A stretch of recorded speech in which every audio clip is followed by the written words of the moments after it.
You'll find nothing of value in there, Margaret, Laura sneered, her voice sharp enough to cut glass. I stared down at the small, faded envelope in my hands, my fingers trembling. My sons, James and Michael, were already lost in their own worlds, dividing Henry's $30 million empire between themselves with all the glee of children unwrapping Christmas presents. James had the construction companies. Michael inherited the restaurant chain, the estates, the downtown condos, the sports cars, everything. Absolutely everything. And me? I had this envelope. I left the office that afternoon humiliated, every step heavier than the last. The leather chair I had sat in felt like a coffin for my dignity. But later, in the quiet of my home, I opened the envelope. I had a sinking feeling that it was some sentimental note, maybe a letter Henry had scribbled in his last days. Henry had been gone only a week. Pancreatic cancer had taken him in 6 torturous months. For 45 years, he had been my rock, my partner, the man who built an empire from nothing. I stayed by him while he worked endless hours, brewed his coffee at dawn, and endured his travel schedules alone, raising our sons, keeping the household afloat. When banks refused him loans, I sold the family jewelry my mother had left me to fund his dreams. Recognition never mattered. Love did. Trust did. And yet, here I was, seemingly forgotten. The will reading had been at Claire Whitman's office. I arrived early, wearing the violet dress Henry had given me on our last anniversary, feeling it would be a mere formality. Half a century together. Surely he had made sure I would be cared for. To James, I leave the construction companies valued at $12 million, Claire read, her tone professional and cold. James grinned, his face glowing with childish excitement. To Michael, I leave the restaurant chain, generating $8 million annually, along with the estates, condos, cars, everything else, Claire continued. Michael leaned back, smug satisfaction painted across his face. My hands gripped the envelope in my purse, my heart hammering, waiting to hear my name. When Claire finally spoke, my breath caught. And for Mrs. Margaret Collins. I dared to hope. I leave this personal envelope. It was handed to me like a forgotten trinket. Dust clung to its edges as if it had been abandoned in some drawer for years. Laura's laughter rang in my ears. Maybe you can store your recipes in it, mother-in-law. James didn't look up. Michael sighed, as though my very existence was a burden. The envelope felt almost weightless, a cruel mockery of everything I had given. Claire explained the legal steps for my sons to claim their shares, speaking as if I were invisible, as if the years of my life with Henry were worth nothing. I stood slowly, placing the envelope in my purse. No one said goodbye. No one offered help.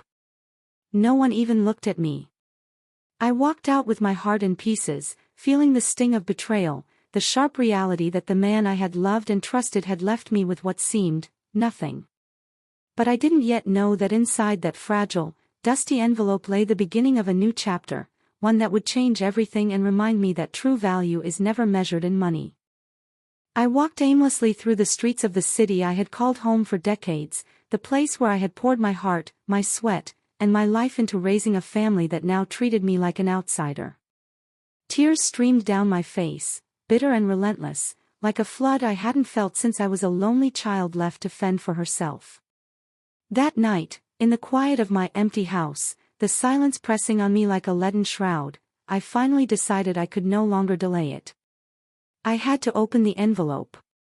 My hands shook as I broke the aged seal. Inside was a single sheet of paper, folded with care. I unfolded it slowly, and the elegant handwriting made my chest tighten. Henry's handwriting. That familiar, flowing script that had filled my life with love letters, birthday cards, tiny notes left on the kitchen counter while he rushed to work. But this was different. Every word hit me like a thunderclap. For the woman who has always loved me truly, it began. Below that, a string of letters and numbers caught my eye, a Swiss bank account in Geneva, the letter CHE trailing after it. And then, one line that made me tremble uncontrollably: "What you find here is only the beginning. They don't deserve to know the truth, but you do." My heartbeat surged. A Swiss bank account. For 45 years, Henry had shared everything, or so I believed. What secrets had he kept? What truth had my sons been shielded from? I lay awake that night, clutching the paper to my chest, tossing and turning, my mind racing in a storm of questions. The next morning, I called the bank, my voice shaking, fumbling over words in English that had never felt so foreign. The operator was patient and professional. I gave her the account number, my identification details, and waited. Every second stretched like an eternity, until finally she spoke. "Mrs. Collins, the current balance in your account is $100 million US. 100 million. My hand slipped, and the phone fell to the floor. I sank to the kitchen floor, trembling, overwhelmed. More than 3 times what my sons had received combined. Henry had left me a hidden fortune, one that made the official will's $30 million seem trivial. And it wasn't over. "Ma'am," the operator continued, "we also have instructions to deliver a safe deposit box that your husband deposited here 2 years ago. We can schedule it for tomorrow." A safe deposit box. My mind whirled. What else had Henry hidden from me? What other secrets lay waiting? I confirmed the delivery, my hands quivering, and hung up, trying to contain the mix of fear, disbelief, and anticipation coursing through me. The following morning, precisely at 10, a courier arrived. The box was small but incredibly heavy, with a sealed envelope containing the combination. My wedding date, June 15, 1980. Only Henry would choose something so intimate and personal even in secrecy. I closed the curtains, unplugged the phone, and sank onto the living room floor, staring at the safe, my heart hammering. I dialed the combination, listening to the satisfying click as the lock opened. Inside, a trove of documents, letters, photographs, and a thick envelope addressed in bold handwriting awaited me. My hands shook violently as I opened it. "My dearest Margaret," the letter began, and I could feel Henry's voice in every word. "If you are reading this, it means I am gone, and our sons have revealed their true nature at the will reading. I know how they humiliated you. I know how they laughed and dismissed you, treating you like an afterthought. But it had to happen this way. They needed to show their true selves before you learned the truth. In the last 2 years of my life, I discovered things about James and Michael that broke my heart, things you cannot imagine. Things that forced me to make choices I never thought I would have to make. The $100 million in the Swiss account is only a portion of my fortune. There is much more. But before you can fully understand, you need to know the truth about our sons." I sank back, the paper trembling in my hands. The life I had lived, the years of devotion, the sacrifices, had all led to this moment. The envelope, the account, the safe deposit box, Henry had orchestrated it all. And now, I realized, I held the power to claim what was rightfully mine, to uncover the hidden legacy that my sons had never earned, and perhaps, to finally confront the truths they never deserved to hear. The room felt smaller, the weight of anticipation crushing, yet a fierce excitement ignited within me. Henry had left me not just wealth, but knowledge, strategy, and justice. The real story was just beginning, and this time, I was ready to see it through. My world tilted, my heart racing. What truth had Henry uncovered? My hands shook as I continued reading, my soul taut with tension. James is not the successful man you believe him to be. For the past 3 years, he has been siphoning money from the family construction business to pay off his gambling debts. He owes over $2 million to the loan sharks, who are not known for patience or mercy. Laura is unaware, but he has mortgaged their home twice and is on the verge of losing it. The documents proving this are in this box. I felt as if someone had driven a fist into my stomach. My eldest son, the boy I had always been proud of, was a compulsive gambler who had stolen from the very family he should have cherished. But Henry's letter did not stop there. The revelations about Michael were far worse.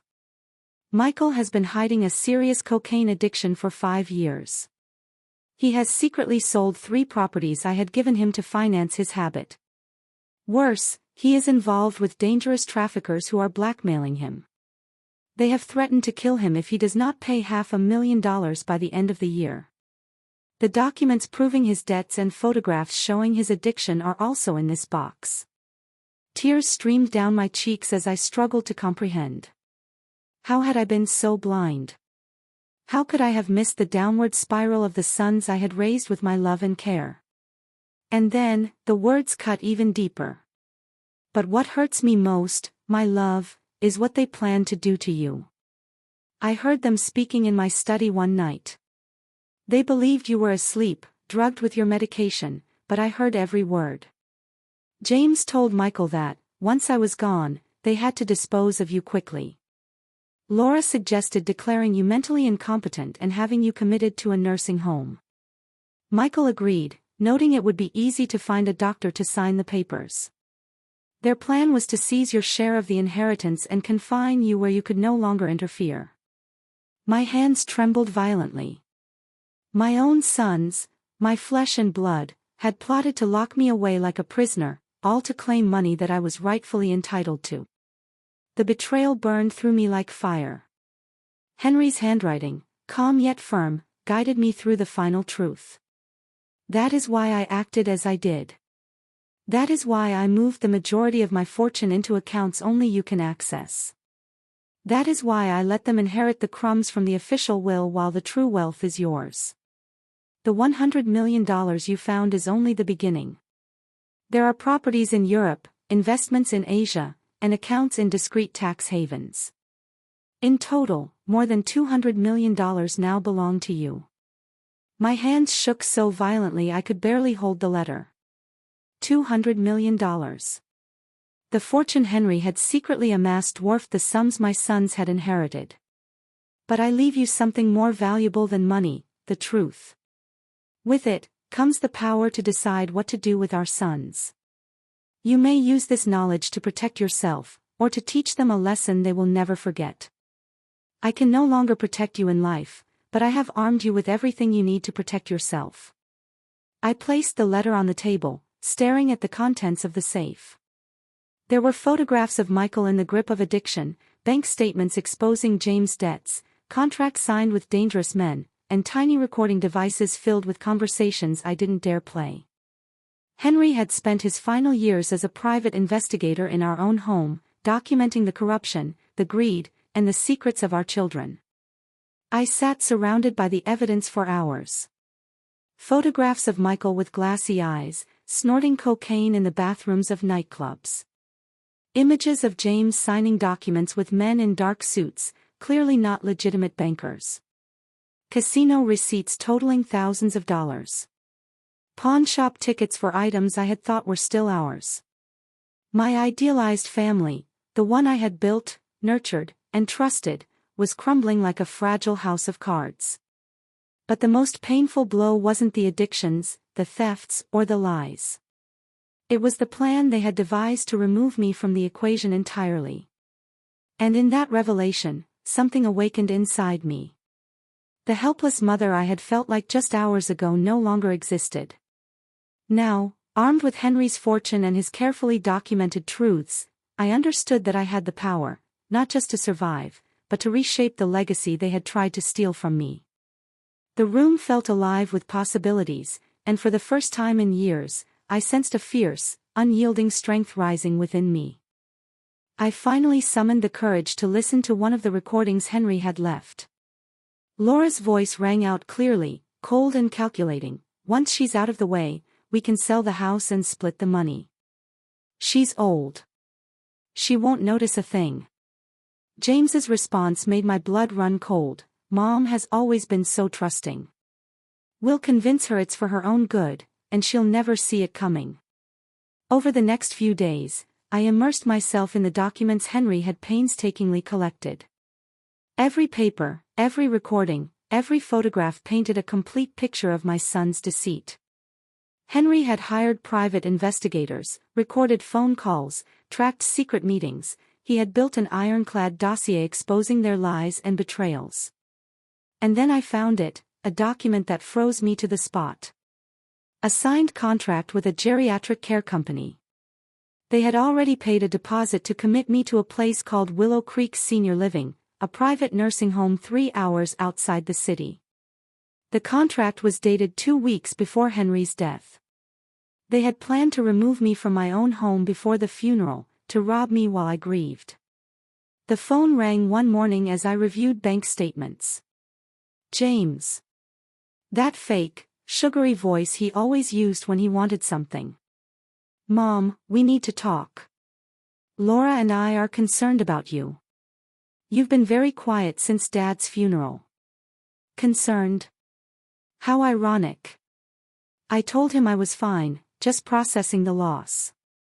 He persisted. It's not good for you to be alone in that big house. We've been thinking about ways to make things easier for you. What kind of ways? I asked, feigning naivety. Well, there are places with company, activities, 24-hour care. Places where you don't have to worry about a thing. Safe, comfortable places. Like Willow Creek Senior Living. My blood boiled. That gilded cage. That was their plan. That same afternoon, Michael called. Mom, James mentioned you spoke this morning. I think it would be wise to consider relocating somewhere more suitable for your age. Dad left you the house, but upkeep is expensive, taxes, utilities, repairs. It might be better to sell so you can live without those worries. Selling the house. Of course. Getting rid of me while they harvested the inheritance. I'm in no hurry, I replied calmly. We just buried your father. But Mom, he pressed, the longer you wait, the harder it becomes. At your age, change is complicated. You should act quickly. As if I were a feeble, incapable old woman. Over the following days, the calls grew relentless. Stephen, Michael, and Laura rotated their pressure tactics, showing up unannounced, armed with glossy brochures for senior living communities, accompanied by rehearsed speeches about my safety and well-being. Look at this one, Mom, Laura would say, displaying pictures of manicured gardens and activity rooms. They have painting classes, excursions, physical therapy. You'd love it. I had already researched Willow Creek. Every review, every story online painted the same picture: neglect, mistreatment, poor food, abusive staff. A gilded cage designed to quietly erase the inconvenient elderly from the world. One afternoon, while pretending to consider their suggestions, I decided to test them. You're right, I said during a forced family dinner. Maybe it is time for some changes. But first, I need your help with something. Their eyes lit up, certain they had won. Of course, Mom. Anything, James said with that fake, obliging smile. I want to review all of Dad's company documents, I continued, watching their expressions change. I want to understand exactly what I inherited and how the business works. The room went deathly silent. James and Michael exchanged uneasy glances. Don't worry, Mom, Michael said quickly. We'll handle all the paperwork. You don't need to worry about it. I insist, I said firmly, holding their gazes. I want to go through everything myself. And in that moment, the real game began. They thought they were manipulating me, but for the first time in years, I held the knowledge, the resources, and the upper hand. Every secret, every deception, every betrayal was about to become my tool, and they had no idea what was coming. After 45 years of building that empire alongside Henry, I deserved to know the fate of everything we had created. Laura's condescending smile cut through me like ice. Mother-in-law, those matters are extremely complicated: numbers, taxes, contracts. It's best to let the men handle it while you relax in your new home. The men? As if I were a child, incapable of understanding basic math or the workings of a business. My blood boiled. James spoke next, his voice syrupy with false calm. We've already made some decisions. We sold one of the estates to cover company debts. Sold an estate? What debts? I asked, my voice steady but icy. Henry had been gone less than a month, and already they were liquidating property. Oh, boring stuff, Mom, James replied, smirking. Taxes, suppliers, payroll, nothing to worry about. But I knew the truth. The estate had not gone toward payroll or taxes. It had gone to his loan sharks, the men who had been threatening him, the men funding his compulsive gambling. They were raiding the inheritance to feed their vices. That night, alone in the quiet of my house, I made a choice. I would no longer be the silent victim they expected me to be. I would not allow them to confine me to a nursing home while they stripped away everything Henry and I had built together. I had $200 million, proof of their crimes, and one advantage they had overlooked entirely. 45 years of experience as the wife of a brilliant businessman. I had absorbed knowledge, learned the strategies, and now I would wield them. I picked up the phone and called the Swiss bank. It was time to move my pieces in the game my own children had begun. The following morning, as I was having breakfast, the doorbell rang. An older, impeccably dressed man introduced himself. Mrs. Collins, I'm George Maxwell, an attorney. I've been sent on behalf of your late husband. I have specific instructions to deliver. Henry had arranged for independent lawyers, completely separate from Claire Whitman, to handle his secret affairs. George handed me a thick folder brimming with legal documents. Your husband instructed me to deliver these 1 month after his death. They grant you legal authority over his companies, contracts, and assets. Full control. Full control. My pulse quickened.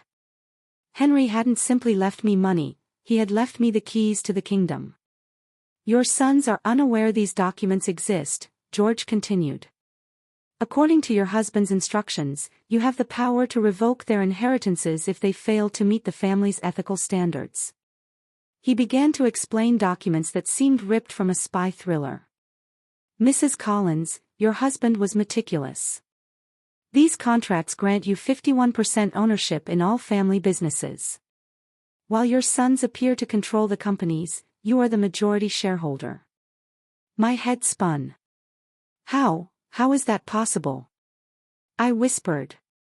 The will covered only visible assets, George explained. Henry created a complex corporate structure.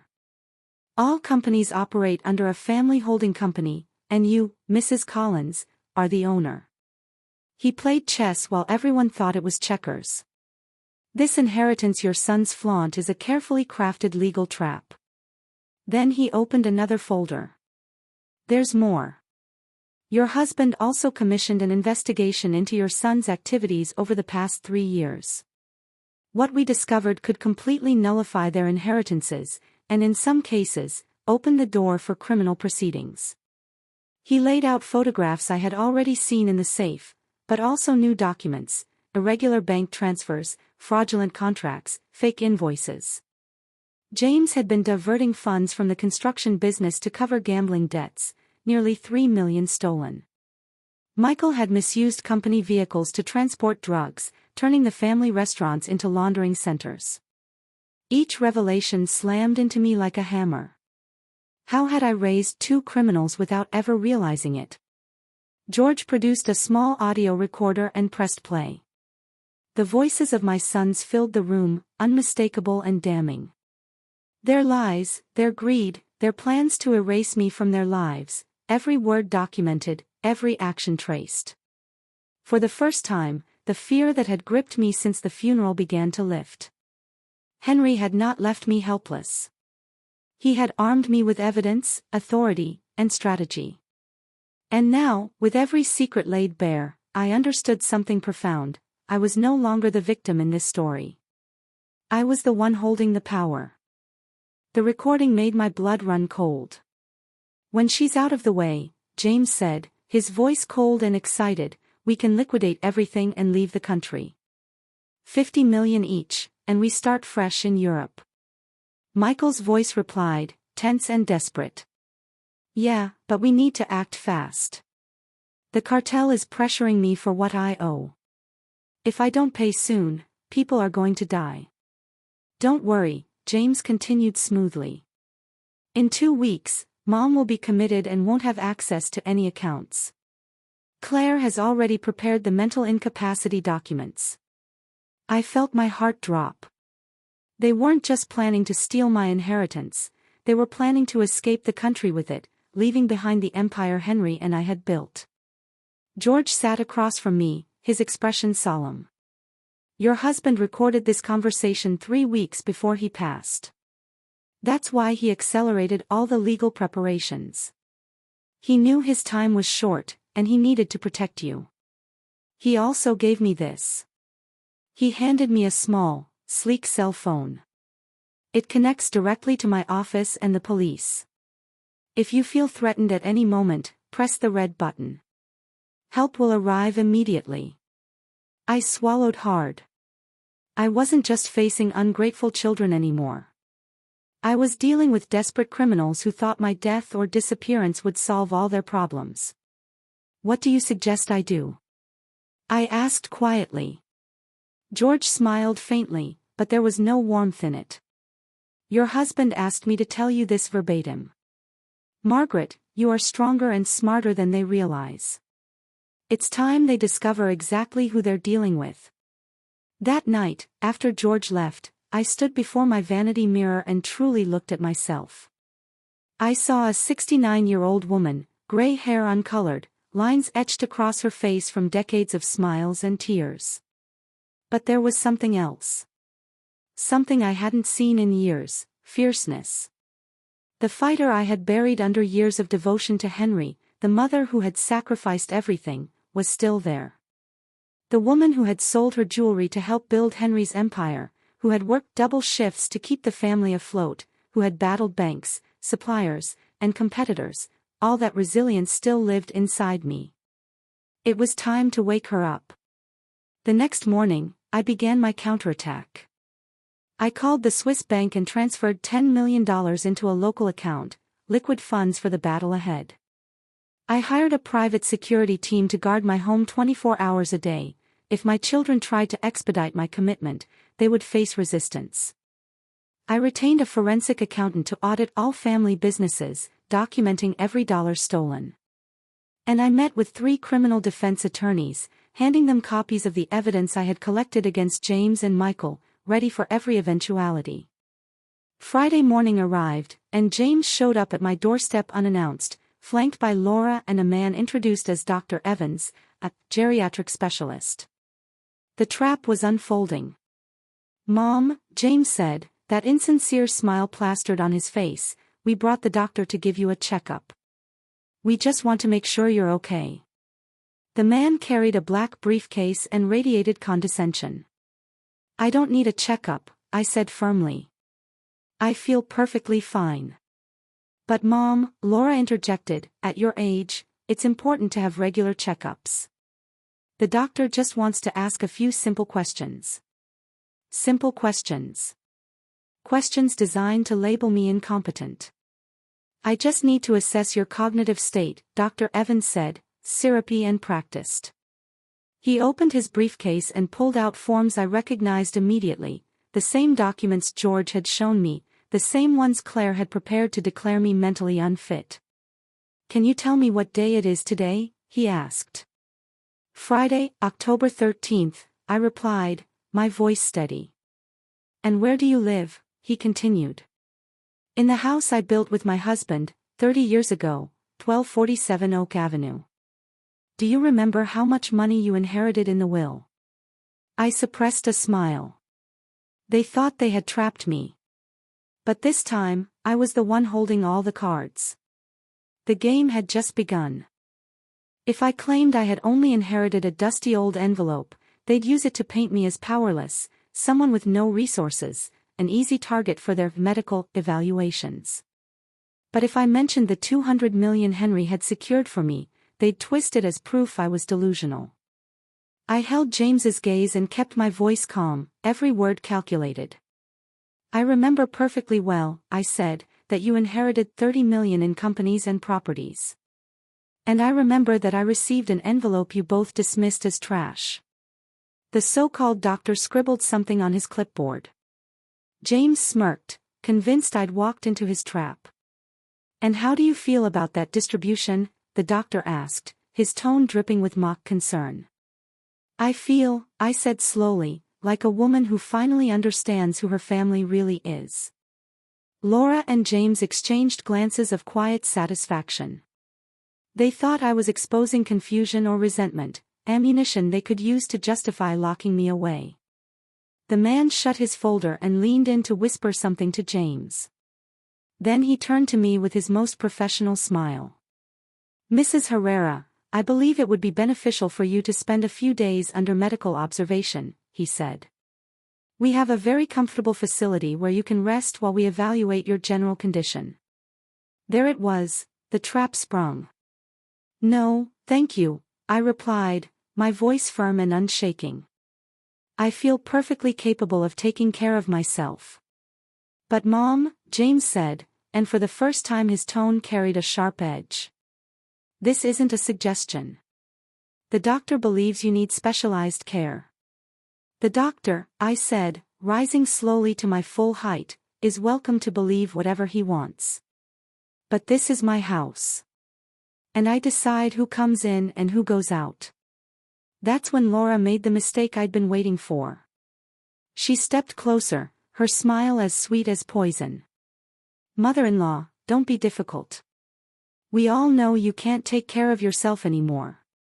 It's time to accept reality and let the adults handle the important decisions. The adults. As though 45 years of marriage and building an empire had taught me nothing.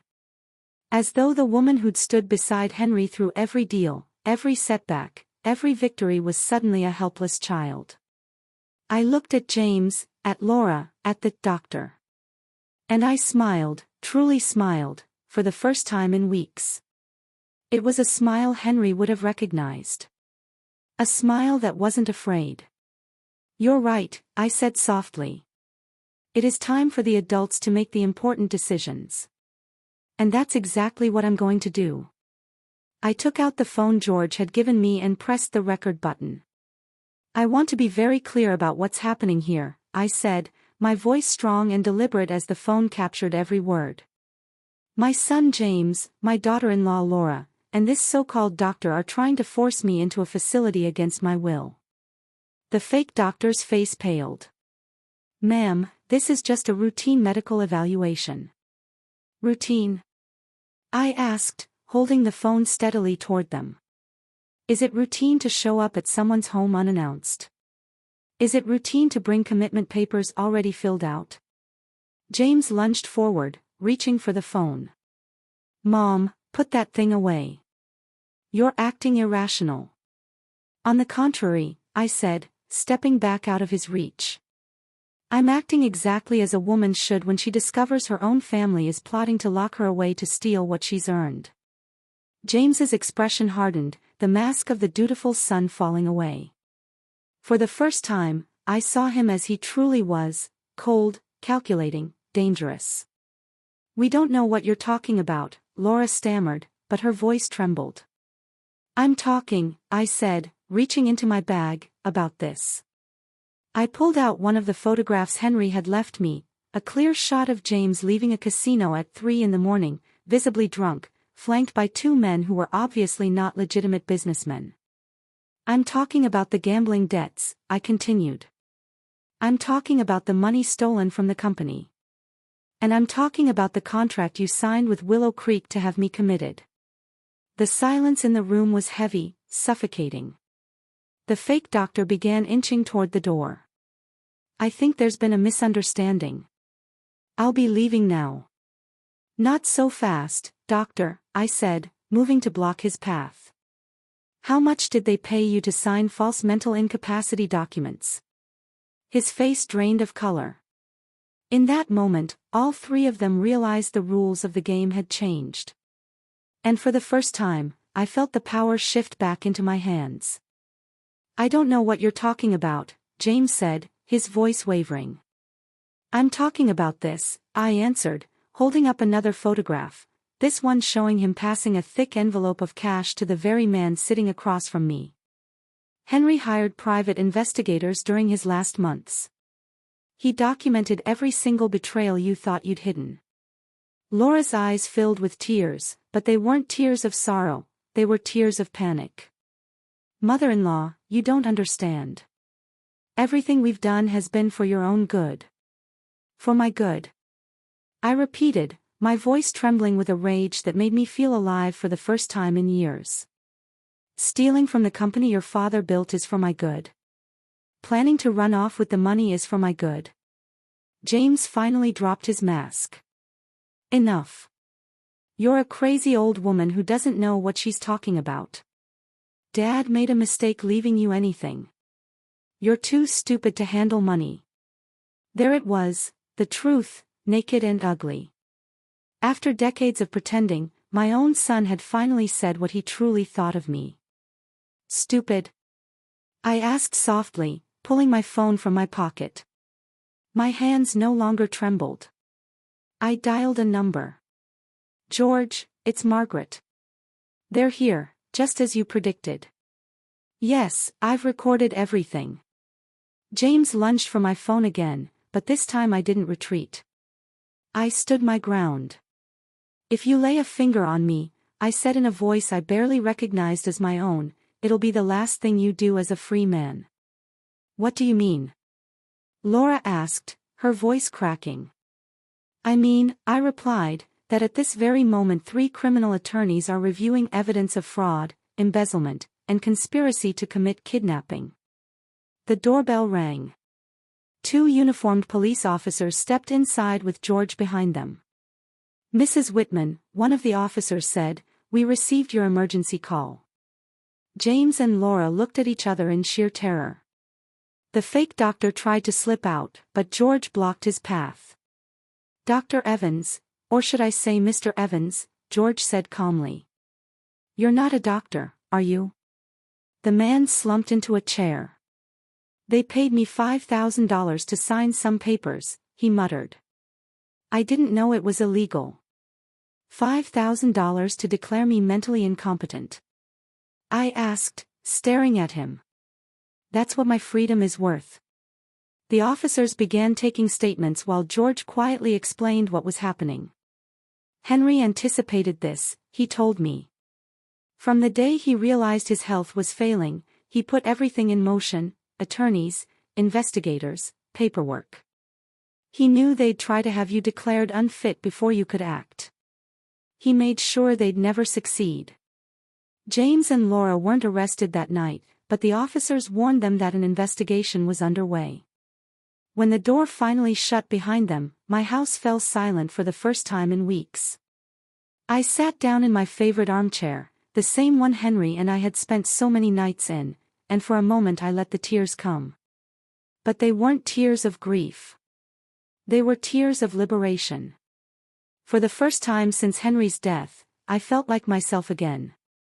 That night, I called both of my sons. Not to plead. Not to bargain. To give them a deadline. You have 24 hours, I said evenly. Return every penny you took from the family businesses. Cancel the contract with Willow Creek. Confess the truth about your debts and your schemes. James's voice came back sharp, but thinner than before. Or what? Or tomorrow at 9 a.m., I said, 3 local newspapers will publish the full story of your crimes.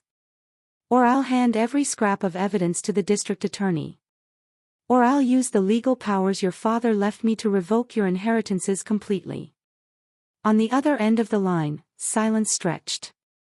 For the first time, I knew they understood exactly who they were dealing with.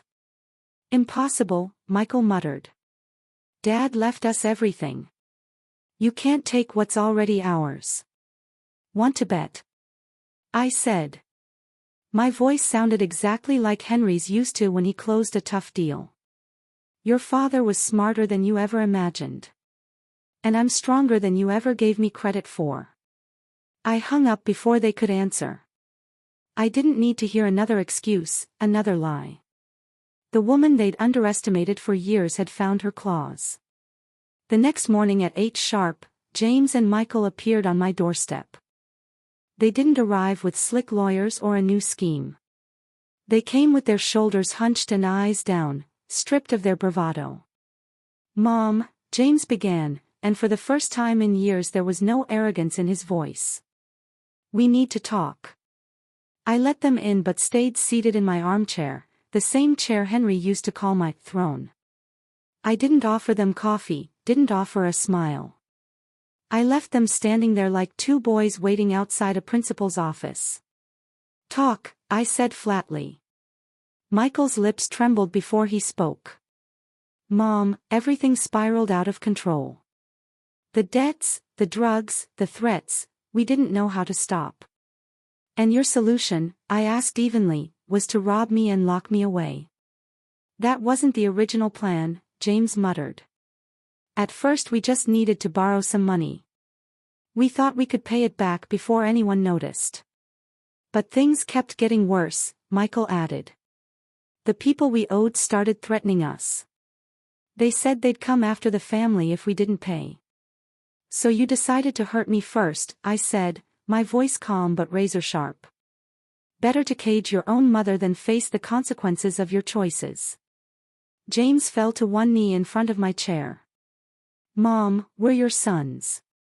We love you. We just made terrible mistakes. You love me? I asked, my anger finally given a voice. You call plotting my commitment, love?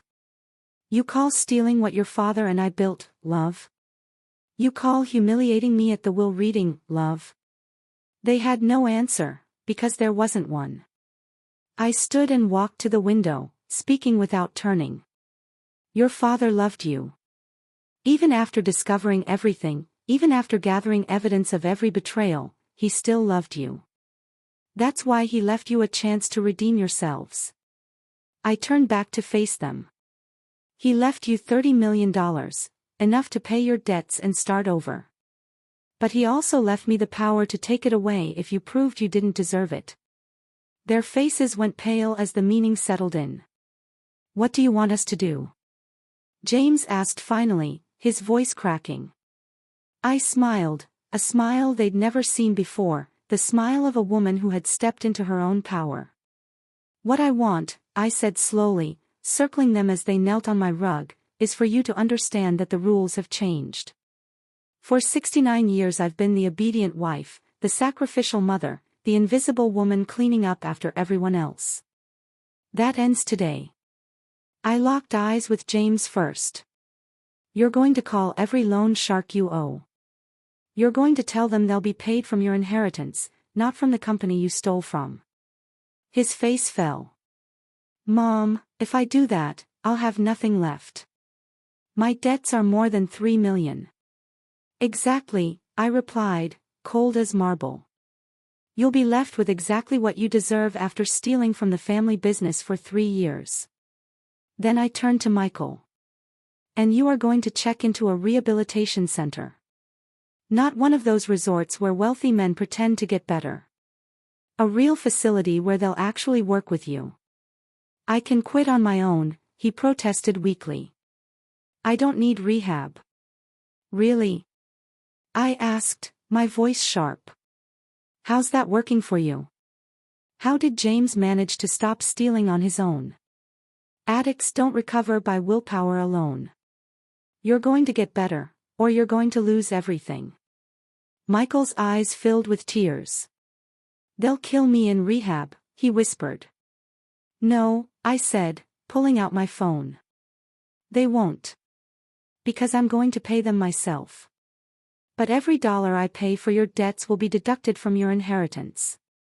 I dialed a number I'd written down days ago. Detective Miller, this is Margaret Whitman, I said, my voice steady. I have information about a narcotics ring using our family's restaurants as cover. Michael went white as paper. Mom, what are you doing? I'm cleaning up the mess you made, I said, still speaking into the phone. Yes, detective. I have names, dates, photographs, and my son is ready to cooperate as a protected witness. The room fell silent except for my voice, calm and firm, as I began to hand over the details. It was no longer their game. It was mine. I hung up and turned to Michael, my gaze steady. You're going to cooperate with the authorities. Every detail you know about the cartel, every transaction, every name, you're going to hand it over before you check into rehab. That's the only way you survive. They'll kill me if I do that, he muttered, fear written across his face. They'll kill you if you don't, I replied coldly. At least this way, you have a chance to live, and to rebuild. James tried to rise, but I held up a hand. Sit. We're not done. I reached into my bag and pulled out the documents George had given me. Did you know your father left me in complete control of every family business? Did you know I can legally remove you right now? Panic flashed across James's face. Mom, the companies are all I've ever known. It's my life. It was your life, I corrected sharply. Until you turned it into your personal ATM. I laid out the forensic accountant's report. Fake invoices, irregular transfers, ghost accounts, $3 million stolen in 3 years. Do you know what this is? I asked. Evidence of federal crimes. But there's a way forward without dragging this into a courtroom, if you're willing to take responsibility. Hope flickered in his eyes. What do I have to do? You're resigning as CEO immediately, I said. Every single share you hold is transferred to me. And until you repay every dollar you stole, you're starting from scratch, working for an honest wage like any other laborer. A laborer? His incredulity was palpable.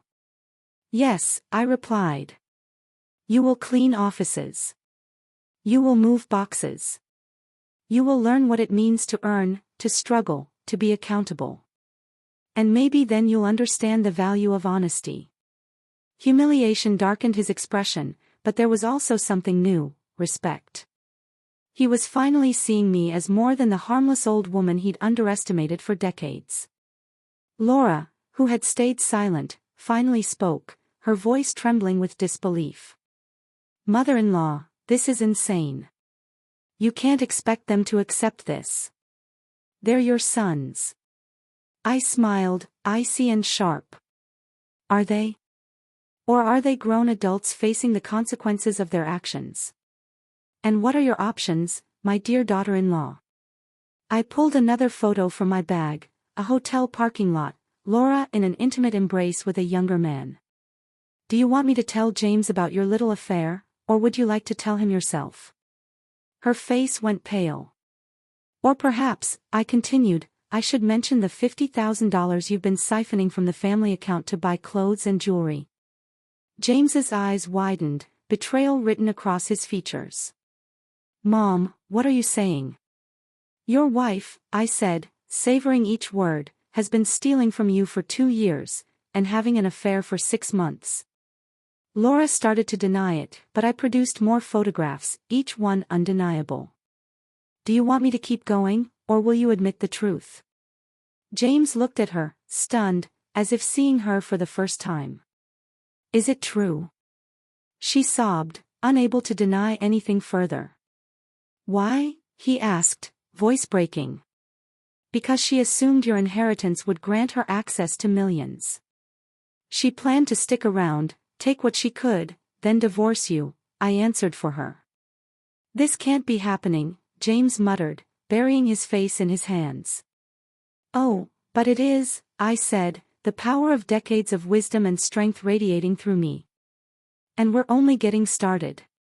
I pulled the final document from my bag, a divorce agreement my lawyer had prepared.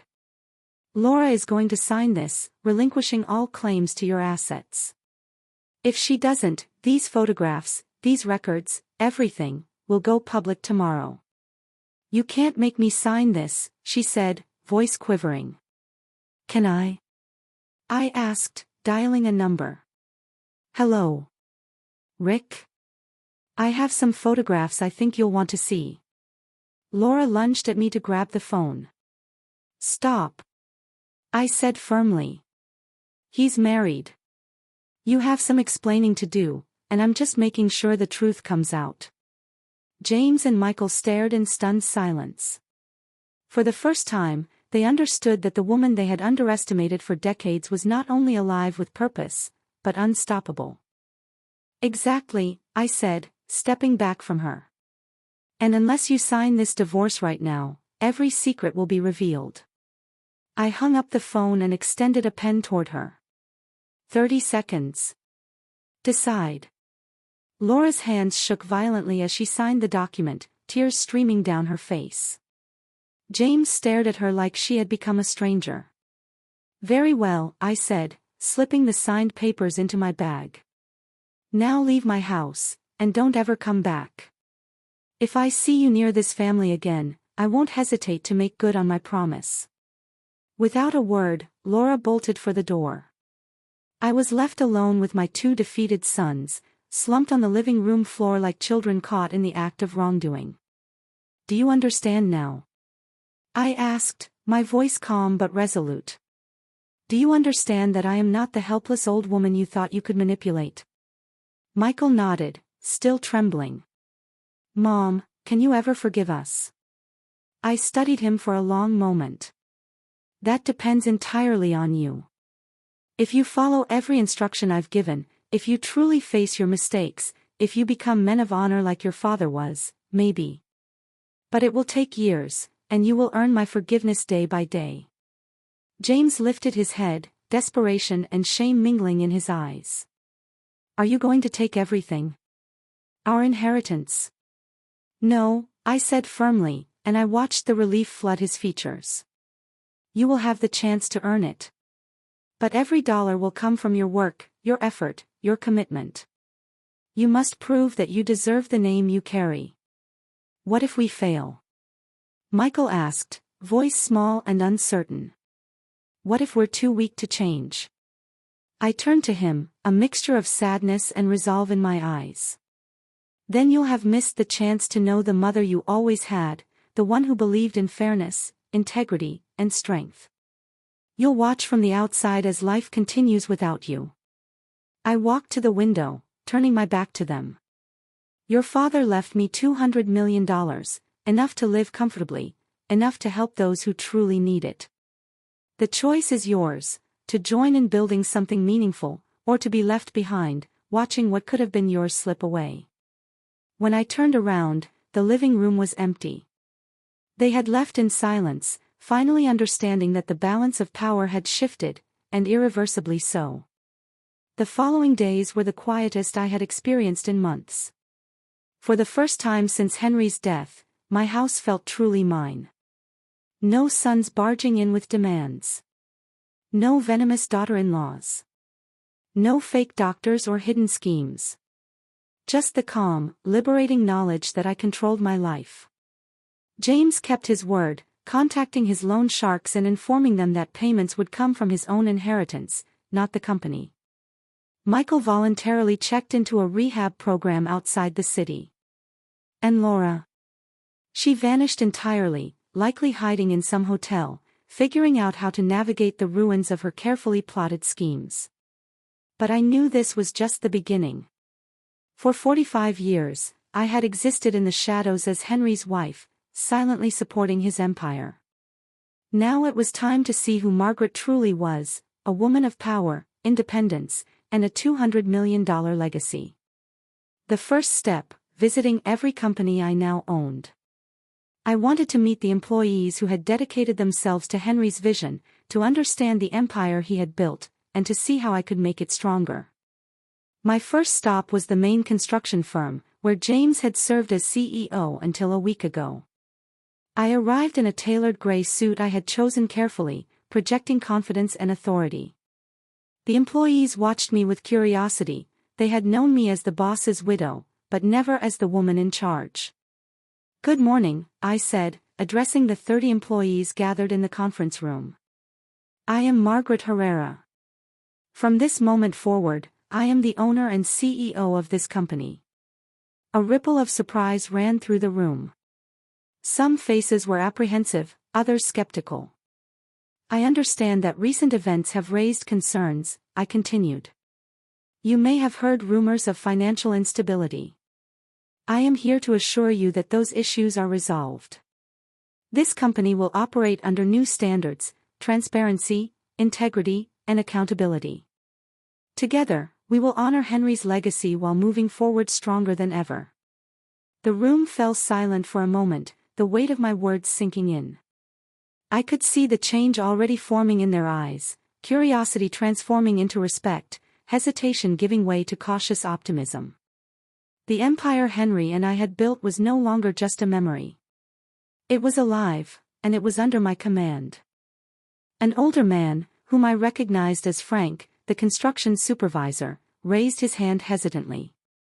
"Mrs. Herrera, with all due respect, do you really have experience running a construction company?" It was a fair question, and I had rehearsed my answer countless times. "Frank," I said, holding the room's attention, "for 45 years, I sat at the kitchen table with Henry every night while he shared the details of every project, every obstacle, every major decision. For 45 years, I reviewed contracts, analyzed financial statements, listened to phone calls, and helped strategize. The difference now is that I'm no longer advising from the shadows, I am leading from the front." Several employees nodded, a ripple of approval running through the room. They had seen my dedication for decades, and now they understood I was serious. "But there will be changes, effective immediately," I continued. "First, we will conduct a comprehensive audit of every financial transaction from the last 3 years. I want transparency. I want to know where every single dollar went."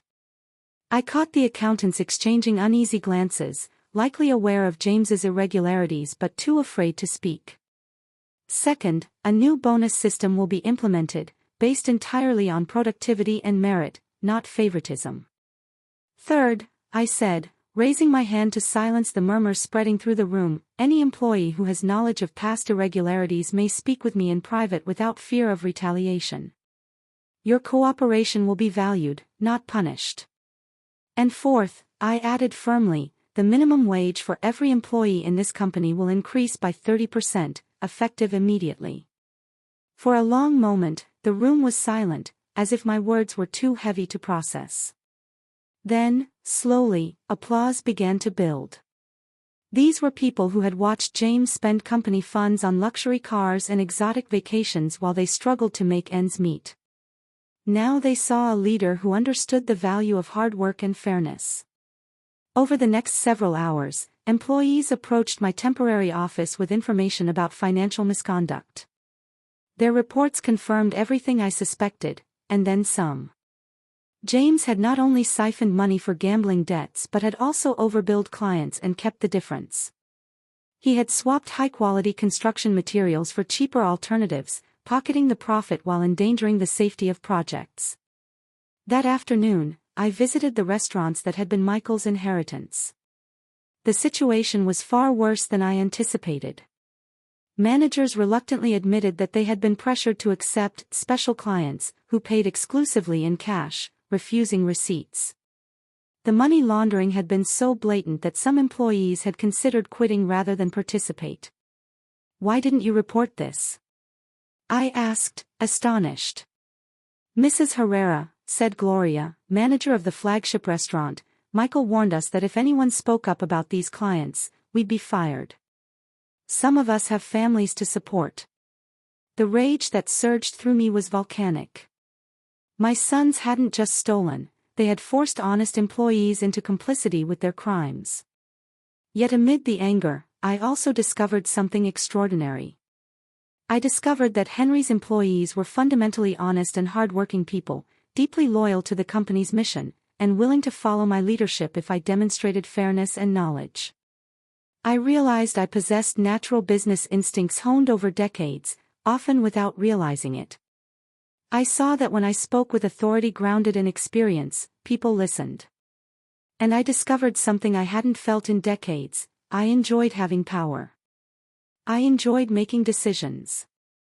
I enjoyed being in charge, rather than the invisible, supportive wife. That night, in my study, with a glass of wine and financial statements spread across the desk, I called George. "How are the criminal investigations proceeding?" I asked. "Very well," he replied. "Michael is cooperating fully from the rehab center. His testimony is expected to dismantle the entire drug trafficking network that was operating through the restaurants. This is going to be a landmark case." "And James?" I asked, my curiosity sharp. "He's complying with the restitution plan. He's working as a laborer on one of his own construction sites, paying back every penny he stole. The process is slow, but he's cooperating." I set the phone down and leaned back in my chair, savoring the quiet satisfaction that came from righting the wrongs my sons had created. For the first time in decades, the empire Henry and I had built was being restored, not just financially, but morally. The people I had once advised from the shadows now respected me as their leader. And Margaret Herrera, the woman who had spent her life in support of others, was finally standing at the forefront of her own destiny. The employees, I discovered, were quietly enjoying watching James haul bricks under the sweltering sun. I laughed for the first time in weeks. The taste of poetic justice was sweeter than I could have imagined. But my thoughts were already moving forward. "There's something else I want to do," I told George, who had joined me in the office to review the latest financial reports. "I want to establish a charitable foundation. I want to dedicate a portion of this $200 million to helping older women in vulnerable situations." George was silent for a moment. "Women like you could have been, if Henry hadn't protected you," he said softly. "Exactly," I replied, my fingers brushing the photograph of Henry on my desk. "Women whose children abandon or exploit them. Women who have no resources to defend themselves. Women whom society treats as invisible simply because of their age." "That is a beautiful mission, Margaret," George said. "Henry would be proud." "I hope so," I murmured, holding the photograph a little closer. Days turned into weeks, and slowly I began to rebuild not just the businesses, but also my fractured relationship with my sons. James began visiting every Sunday, after a full week of labor at the construction site. He had lost weight, his arrogance stripped away, replaced with a humility I hadn't seen in years. "Mom," he said one morning, "for the first time, I understand what Dad felt building this empire. Honest work has a taste of its own." Michael called from rehab twice a week. His voice carried the weight of painful self-reflection. "I'm learning to live without lying to myself," he admitted in one call. "It's the hardest thing I've ever done." Would they earn my full forgiveness? I didn't know. Would they eventually reclaim their inheritance? That was entirely up to them. But for the first time, I wasn't defined solely as a mother or as a widow.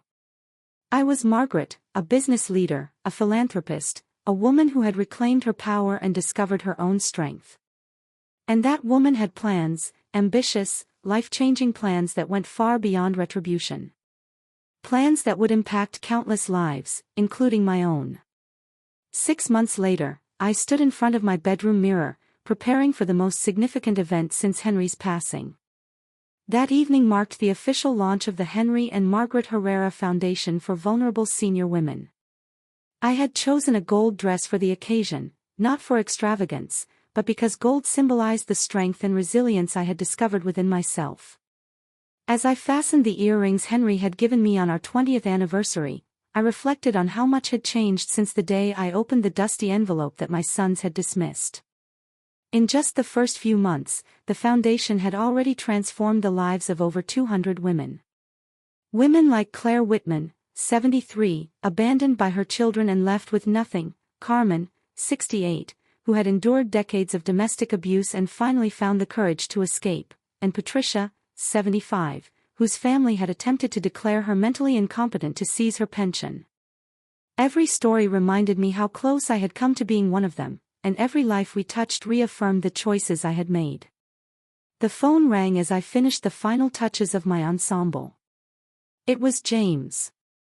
Over the past months, our conversations had shifted from resentment and anger to a tentative, respectful dialogue. "Mom," he said, his voice steady and sincere, "I wanted to wish you luck at tonight's launch." "Thank you," I replied, surprised by the genuine warmth in his tone. "How are things at the construction site?" "Good," he said. "We completed the affordable housing project you proposed. Watching the families move into their new homes, now I see why Dad loved this business so much." It was true.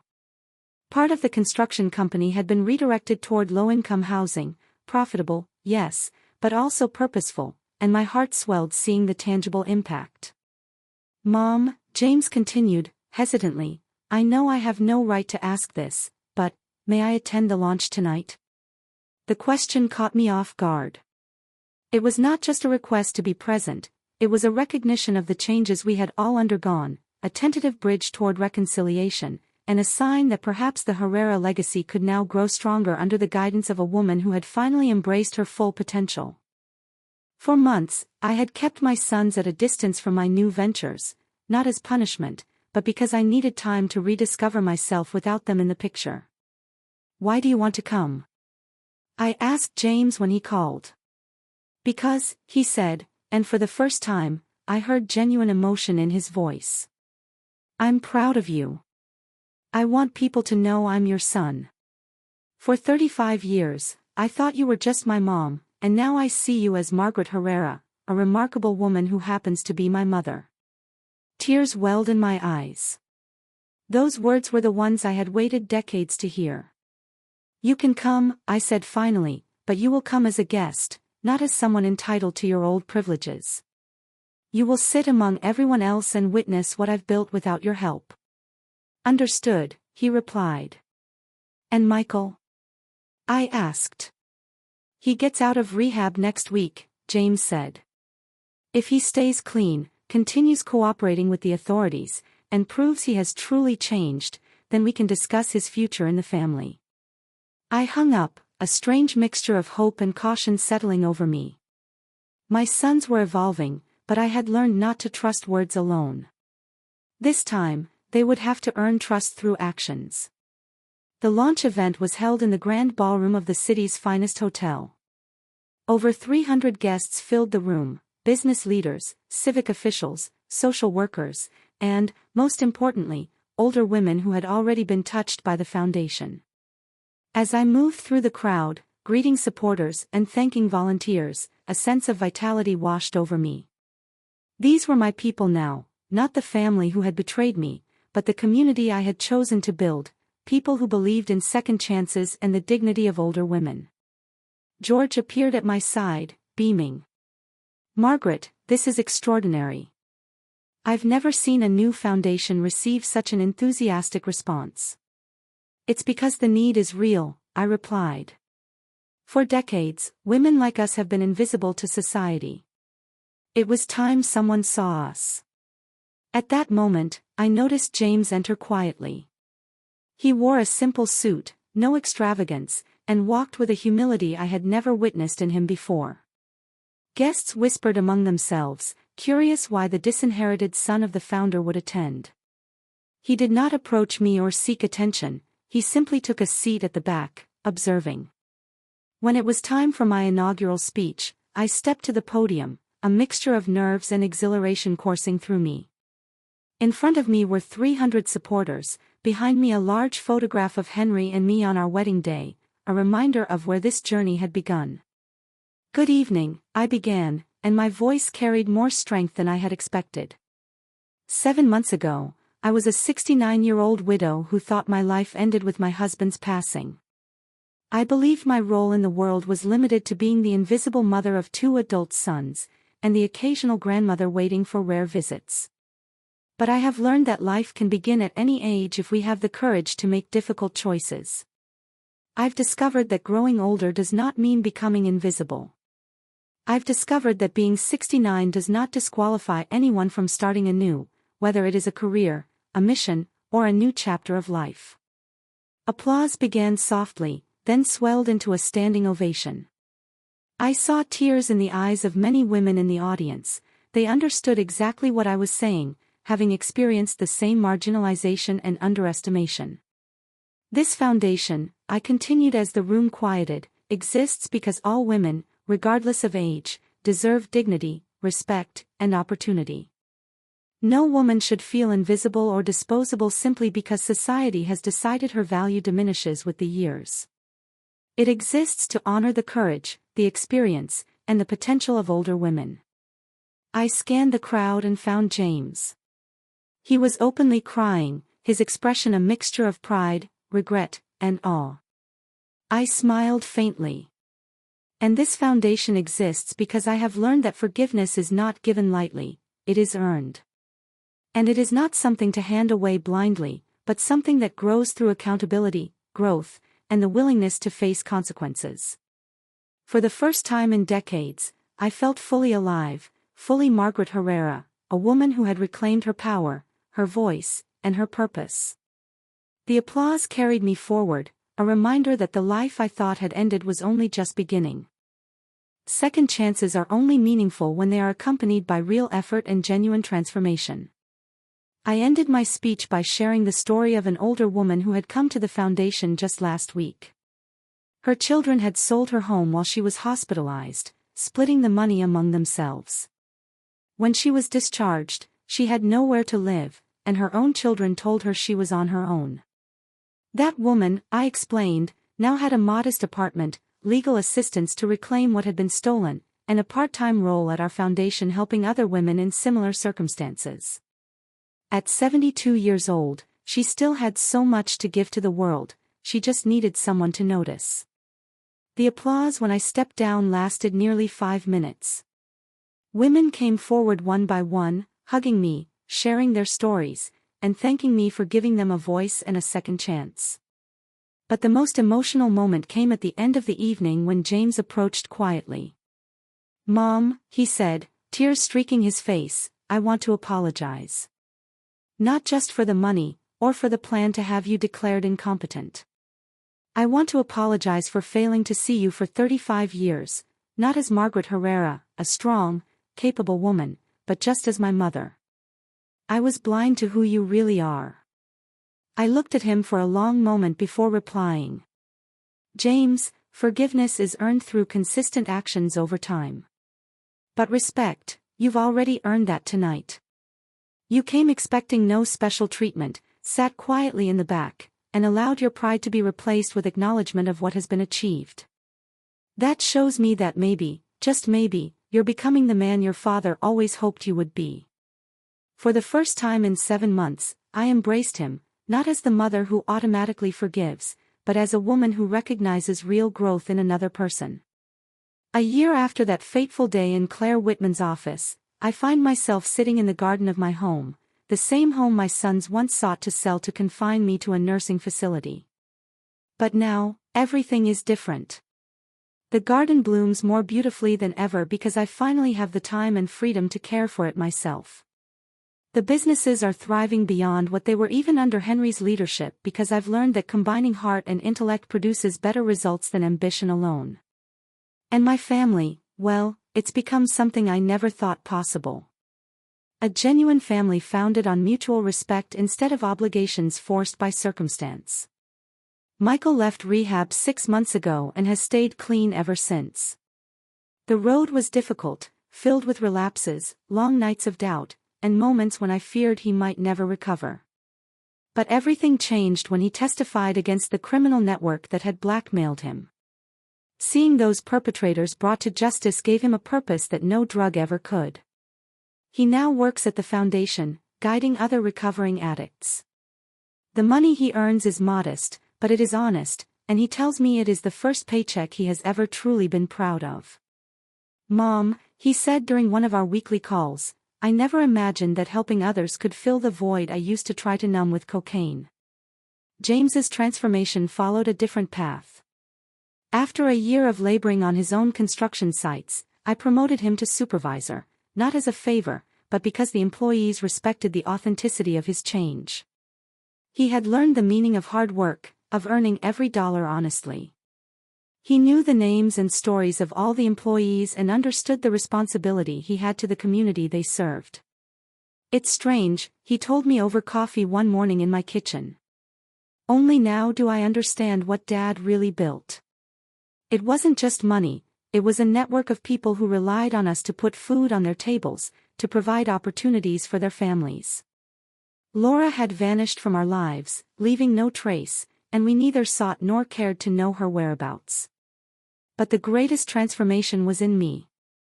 For 70 years, I had measured my worth through the eyes of others, through the roles I played as a wife, a mother, a caretaker. Now, I measured it by my own strength, my own choices, and the lives I could touch. For the first time, Margaret Herrera was not just a name on a will or a widow in mourning. She was a leader, a philanthropist, a woman fully aware of her power and purpose. And as I looked out over my flourishing garden, the thriving businesses, and the smiling faces of those I had helped, I knew that the life I had feared was over, the one of invisibility, fear, and betrayal. I had stepped into a life of impact, of justice, and of freedom, and it was only just beginning. As a daughter, a wife, a mother, I had spent decades existing only in the roles assigned to me. I had never truly existed simply as Margaret. Now, each morning, when I open my eyes, I am not just Henry's widow, or James and Michael's mother. I am the CEO of 4 thriving companies. I am the founder of an organization that has restored dignity to more than 500 older women. I am a 70-year-old woman living the most exhilarating and purposeful decade of my life. I am a decision-maker, a leader, a creator of legacies that will endure for generations. The foundation has grown far beyond what I once imagined. We now operate 3 shelters for older women escaping abuse, a free legal aid program, a job training center that teaches new skills to women who believed their careers were over, and a microloan program helping senior entrepreneurs launch small businesses. Just last week, a 65-year-old woman who had been unemployed for 2 years opened her own bakery thanks to one of our loans. When she cut the ribbon at her grand opening, tears streamed down her face as she realized she was capable, valued, and independent once again. Perhaps the project that fills me with the most pride is our Grandmother Mentorship Program. It pairs women with decades of life and business experience with young female entrepreneurs seeking guidance. The insight and wisdom that comes from managing households, building careers, navigating financial and personal challenges, it turns out these women have more to offer than society ever acknowledged.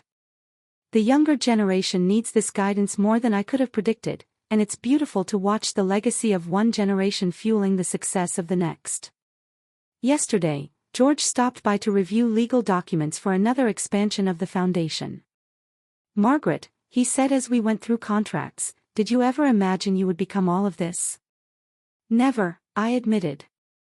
For 45 years, I thought my destiny was to be invisible, to quietly support the dreams of others without ever having my own. And now, I paused, gazing out the window at the garden where Henry and I used to walk together. I understand that he didn't just leave me money in that dusty envelope. He left me the freedom to become who I always had the potential to be, but never dared to be. This afternoon, I have a meeting with the mayor. He wants the foundation to partner with the city on a pilot program that could eventually be adopted nationwide, assisted living initiatives that honor the independence of older women, day centers where they can socialize and stay active without feeling like burdens, and public policies recognizing older women as valuable contributors to society rather than problems to hide away. The prospect of shaping programs that will touch thousands of lives excites me far more than any inheritance ever could. My sons come for lunch every Sunday, not out of obligation, but because they genuinely enjoy being with me. Our conversations have evolved beyond apologies and resentment. We debate business strategies, life decisions, and visions for the future. James consults me on critical decisions at the construction company. Michael shares the challenging cases he encounters at the foundation. They seek my counsel not because I am their mother, but because they respect my judgment as a capable, independent woman. This is the family I always wanted, a family built on respect and shared purpose, not forced by circumstance or obligation. Have I forgiven them completely? I ask myself that often. Forgiveness, I've learned, isn't a single moment, it's a process. Each day I witness James treating his employees with integrity and respect. I forgive him for the arrogance and deceit of the past a little more. Each time Michael helps another recovering addict regain hope and dignity, I forgive him for the mistakes he made a little more. But most importantly, I have learned to forgive myself. I forgive myself for living in the shadows for so many years. I forgive myself for accepting scraps of love when I deserved a banquet. I forgive myself for remaining invisible when I had the strength to be seen. I forgive myself for not claiming my worth sooner, and now, I embrace it fully. I am Margaret Herrera. I am not just defined by my past, my relationships, or the titles others gave me. I am a leader, a philanthropist, a woman who has finally found her voice, her power, and her purpose, and I will never let it go. The worn envelope I received that day in Claire Whitman's office sits on my desk now, a constant reminder of how much has changed. Once, it contained only a bank account number, a simple string of digits that would alter the course of my life. Today, it's filled with letters from women whose lives have been transformed, photographs of foundation openings, clippings of articles celebrating our work.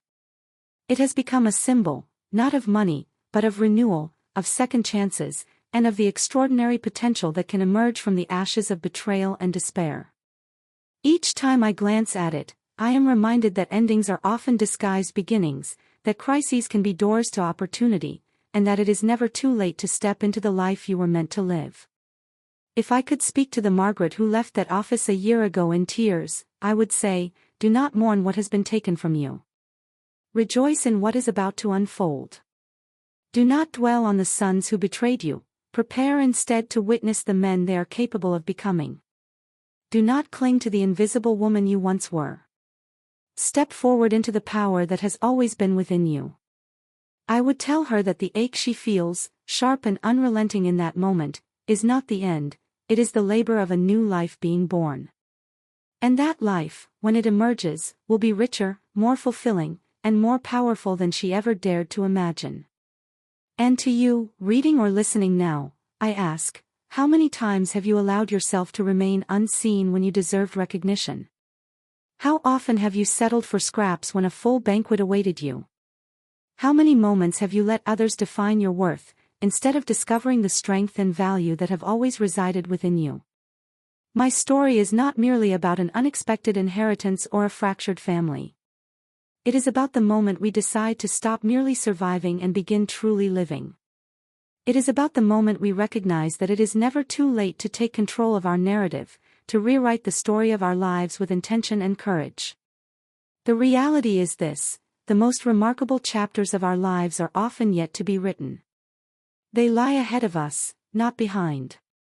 The opportunity to embrace our power, to shape our destiny, and to use our gifts to create something larger than ourselves is always waiting. For me, that opportunity arrived wrapped in a dusty envelope. For you, it may arrive in a different form, but it is there, ready to be claimed, ready to transform the ordinary into the extraordinary, if you have the courage to step forward.